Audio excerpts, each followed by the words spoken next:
Hello students, welcome to Reshmi Singh classes. Today we are going to complete the chapter Struggles for Equality. आपके class 7 civics का last chapter और last सब topic है. बहुत interesting और बहुत मज़ेदार है, सारा ज़रूर देखिएगा. स्ट्रगल्स फॉर इक्वालिटी, इसमें हम पढ़ने वाले हैं the Indian constitution as a living document. हमारा जो इंडियन कॉन्स्टिट्यूशन है वो एक लिविंग डॉक्यूमेंट है, मतलब जिंदा डॉक्यूमेंट है. कैसे है, क्यों हम कह सकते हैं कि लिविंग डॉक्यूमेंट है, इसी चीज़ को हम इस पार्ट में या इस सेशन में प्रूव करेंगे कि Indian constitution as a living document. Clear? तो let's start. The Indian constitution states, क्या कहता है? It recognises the equality of all person. ये रिकॉग्नाइज करता है कि सारे लोग जो हैं वो इक्वल हैं इन फ्रंट ऑफ लॉ. सारे के सारे, किसी भी कास्ट को, किसी भी कम्युनिटी, किसी भी जेंडर, किसी को भी बिलोंग करते हैं, but they are all equal. And it aspire for its citizen and equal and just society devoid of any form of discrimination. और ये डिज़ायर है इसकी हमारे कॉन्स्टिट्यूशन की कि सारे सिटीजन्स हैं वो इक्वल रहें और जो हमारी सोसाइटी में है उसमें किसी भी फॉर्म में डिस्क्रिमिनेशन नहीं होना चाहिए. मतलब इकोनॉमिकली भी नहीं होना चाहिए, सोशली भी, मतलब किसी भी सेंस में डिस्क्रिमिनेशन सोसाइटी, डिस्क्रिमिनेटेड सोसाइटी नहीं होनी चाहिए अकॉर्डिंग टू इंडियन कॉन्स्टिट्यूशन. समझ में आ गया बेटा? ठीक है. तो अभी हमने सिविक्स में शुरू से हमने पढ़ा है इन इक्वालिटी, और उस इन इक्वालिटी की वजह से सोसाइटी में लोग प्रोटेस्ट करते हैं, असेंबल हो जाते हैं, फिर प्रोटेस्ट करते हैं कि हमको इक्वालिटी, जब हमारे कॉन्स्टिट्यूशन ने कहा है ऑल आर इक्वल, तो हमें भी इक्वालिटी मिलनी चाहिए. क्लियर? तो all movements refers to it to make their point using it as a living document. और वो किसको ढाल बना के यूज़ करते हैं? वो हमारे कॉन्स्टिट्यूशन को. क्योंकि कॉन्स्टिट्यूशन ने कहा है कि ऑल आर इक्वल, तो वो प्रोटेस्ट करते हैं. जब कॉन्स्टिट्यूशन ने हमें कहा है कि ऑल आर इक्वल, तो हमारे साथ सोसाइटी में डिस्क्रिमिनेशन क्यों हो रहा है? तो यहाँ पे ये जो एक कॉन्स्टिट्यूशन है, ये एक तरह का बुलेट प्रूफ जैकेट नहीं होती है, उसको ढाल बना के यूज़ करते हैं. जैसे पुलिस वाले, मिलिट्री वाले बुलेट से बचने के लिए वो बुलेट प्रूफ जैकेट पहनते हैं. इसी तरह जो इनइक्वालिटीज़ हैं हमारी सोसाइटी में, उनसे बचने के लिए लोग कॉन्स्टिट्यूशन को ढाल बनाते हैं. क्योंकि कॉन्स्टिट्यूशन ने कहा है भी ऑल आर इक्वल, तो ये डिस्क्रिमिनेशन बंद होना चाहिए. हमारे साथ ही ये डिस्क्रिमिनेशन क्यों? मतलब ये कॉन्स्टिट्यूशन को एक लाइव चीज़ मानते हैं कि एक लाइव डॉक्यूमेंट है और इसको अप्लाई करना चाहिए, हमको भी इक्वल राइट्स मिलने चाहिए. क्लियर? अब लिविंग डॉक्यूमेंट कह तो रहे हैं, लेकिन लिविंग डॉक्यूमेंट का मतलब क्या है? ठीक है, लिविंग डॉक्यूमेंट क्यों कहते हैं? Because from time to time it can be amended और चेंज्ड. समय समय पर इसके अंदर चेंजेस किए गए और अमेंडमेंट, संशोधन किया गया कि टाइम्स के अकॉर्डिंग, कंडीशन देख के, सिचुएशन देख के इसके अंदर चेंजेस किए गए. For example voting right. पहले जो वोटिंग राइट था वो था 21 ईयर्स ऑफ एज, लेकिन समय को देखते हुए ये एज जो है रिड्यूस कर दी गई. Now we are having the age 18 years for casting our vote. अपने वोट को कास्ट करने के लिए हमारी जो एज है वो रिड्यूस होकर 21 से 18 हो गई. तो ये एक उसके अंदर चेंज किया गया. इस वजह से हम कह सकते हैं कि हमारा जो कॉन्स्टिट्यूशन है लिविंग कॉन्स्टिट्यूशन है. And second, in the actual working there has been flexibility of interpretation. Means इसके अंदर फ्लेक्सिबिलिटी है, रिजिडनेस नहीं है. ठीक, जैसा माहौल होगा उसके अनुसार उसके अंदर फ्लेक्सिबिलिटी है, वो चेंज कर सकते हैं. For example domestic violence. पहले डोमेस्टिक वायलेंस किसको माना जाता था? अगर फिजिकली आपको कोई हर्ट करता है, आपका माथा फोड़ देता है, सर फूट गया, कहीं आपका कट लग गया, सूजन हो गई, नील पड़ गया, मतलब व्हाटएवर इट इज़, अगर फिजिकली अपीयर हो रहा है तो वो माना जाता था डोमेस्टिक वायलेंस। लेकिन बाद में धीरे धीरे इसमें चेंजेस आने शुरू हुए। लोगों ने ये कहा कि नहीं, एक जो मेंटल टॉर्चर दिया जाता है वो भी इसी कैटेगरी में आना चाहिए। मतलब हम किसी को फिजिकली परेशान नहीं कर रहे, लेकिन मेंटली इतना टॉर्चर कर रहे हैं कि उसकी जो कंडीशन है वो बिगड़नी शुरू हो गई।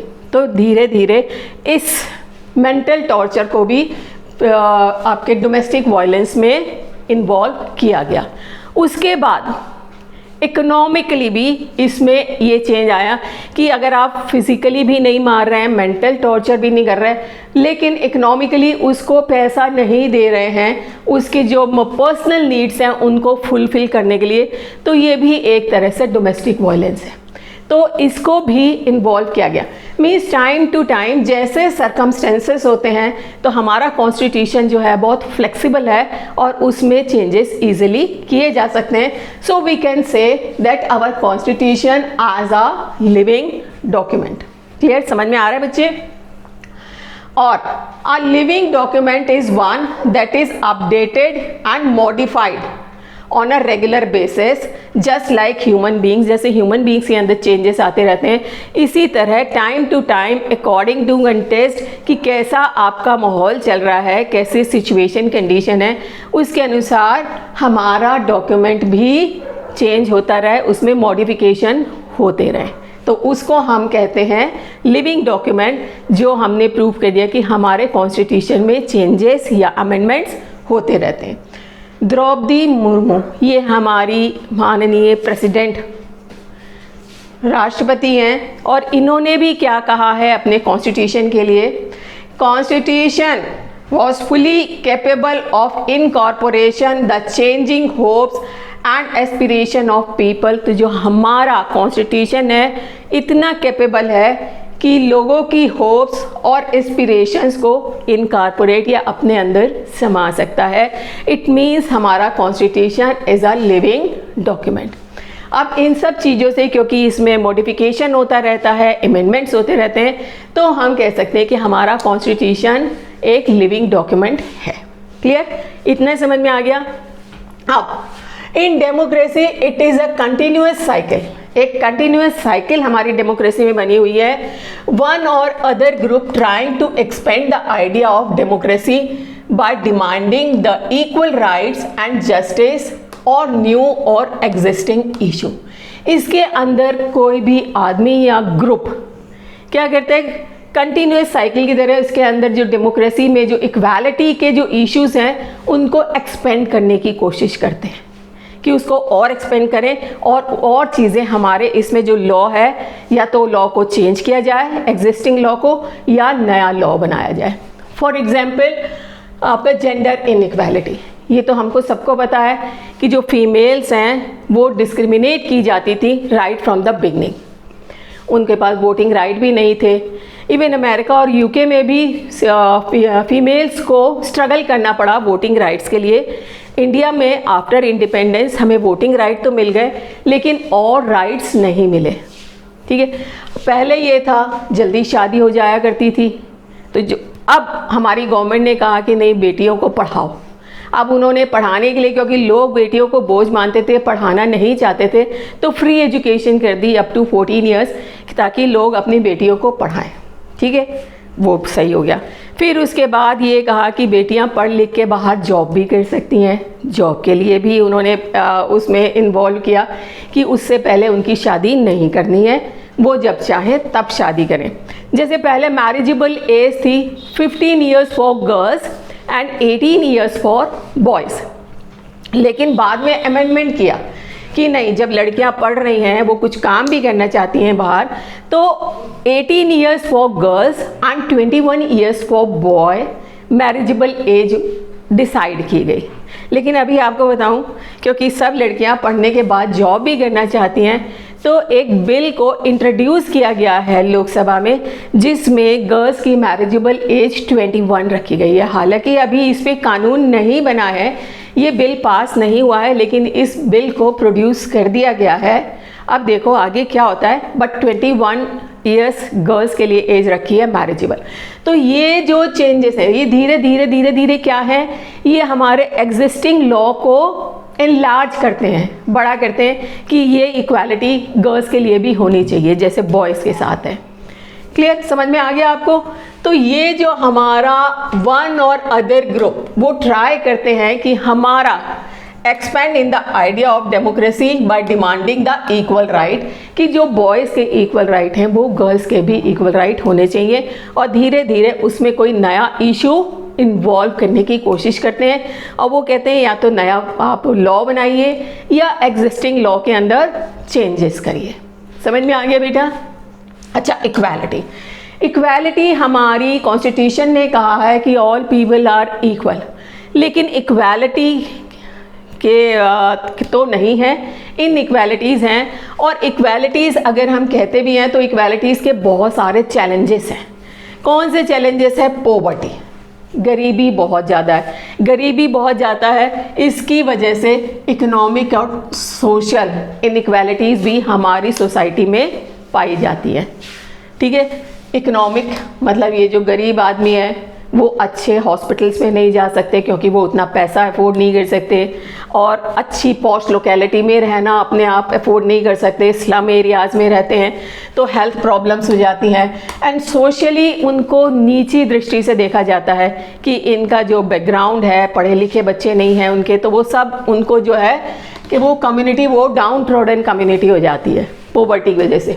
रिलीजन, हमारा रिलीजन अच्छा, आपका रिलीजन खराब, इस वजह से लेके भी डिस्क्रिमिनेशन होता है हमारी सोसाइटी में, जैसे हमने मिस्टर अंसारी के केस में देखा था। एंड कास्ट डिस्क्रिमिनेशन, जो लोअर कम्युनिटी है तो शुरू से हमारे यहाँ चला आ रहा है, और अभी भी हम जो अछूत लोग या जो डाउन ट्रोडन कम्युनिटी है, शेड्यूल कास्ट, उनको बराबरी का दर्जा नहीं देते हैं प्रैक्टिकली।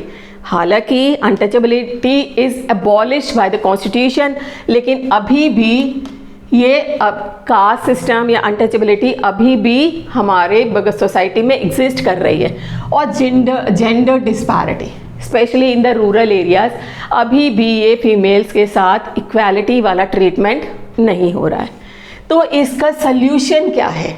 हम इक्वालिटी के लिए इतना फाइट कर रहे हैं, प्रोटेस्ट करते हैं, तो इसका सल्यूशन जो है कि प्रोवाइड रिसोर्सेज टू देम, उनको रिसोर्सेज प्रोवाइड किए जाने चाहिए, क्योंकि लैक ऑफ रिसोर्सेज की वजह से पॉवर्टी होती है, उनके पास इतने रिसोर्सेज नहीं है कि वो उनको अवेल कर सके। So this is the duty of government to provide the resources to lower community. जैसे लोअर कम्युनिटी के लोग थे, उनको रिजर्वेशंस हमारी कॉन्स्टिट्यूशन ने दिया है ताकि उनके बच्चे भी पढ़ लिख के इक्वल स्टेटस पे आ जाएं। ठीक है, थ्रू क्रिएटिंग अवेयरनेस, सबसे बड़ी बात है उन लोगों में अवेयरनेस क्रिएट करना ताकि वो अपने राइट्स के प्रति अवेयर हो जाएं और प्रोटेस्ट करें, क्योंकि बिना प्रोटेस्ट किए इक्वल राइट नहीं मिलेंगे। इक्वल राइट के लिए you have to protest against the government policies. Government की जो पॉलिसी है अगर वो डिस्क्रिमिनेशन के फेवर में है तो उसके लिए हमें प्रोटेस्ट करना पड़ेगा। जैसे कि लेडीज़ ने, फीमेल्स ने स्ट्रगल किया तो उनको राइट्स मिले। एंड फॉर्मिंग कोऑपरेटिव्स बनाई जाए जिससे कि उन लोगों को भी प्रॉफिट हो या इक्वल राइट्स मिले। जैसे तवा मत्स्य संघ, उन्होंने एक तवा मत्स्य संघ कोऑपरेटिव बनाया और उन लोगों को फिशिंग राइट्स मिले जो गवर्नमेंट ने पहले डिनाई कर दिया था, प्राइवेट कॉन्ट्रैक्टर्स को दे दिया था, लेकिन बाद में वो विलेजेस को हैंड ओवर किए। क्यों? क्योंकि उन्होंने संगठित होकर प्रोटेस्ट किया और ये कहा कि जब सब लोग बराबर हैं तो हमसे हमारा सोर्स ऑफ लाइवलीहुड क्यों छीना जा रहा है। क्योंकि राइट टू लाइफ ये हमारे कॉन्स्टिट्यूशन ने दिया है और उसी का एक पार्ट है राइट टू लाइवलीहुड, और ये जो फिशिंग है वो हमारा लाइवलीहुड है, वो हमसे नहीं छीना जाना चाहिए। मतलब ये है कि यू हैव टू प्रोटेस्ट, आपको प्रोटेस्ट करना पड़ेगा, मांगना पड़ेगा, तभी आपको आपका राइट मिलेगा।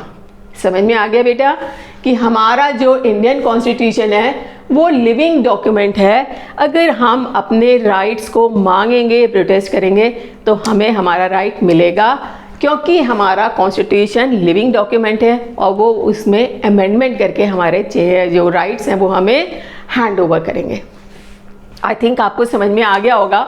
बड़ा अच्छा और इम्पॉर्टेंट टॉपिक है। अगर समझ में आया है बच्चे तो like and subscribe the channel and don't forget to press the bell icon. Thank you.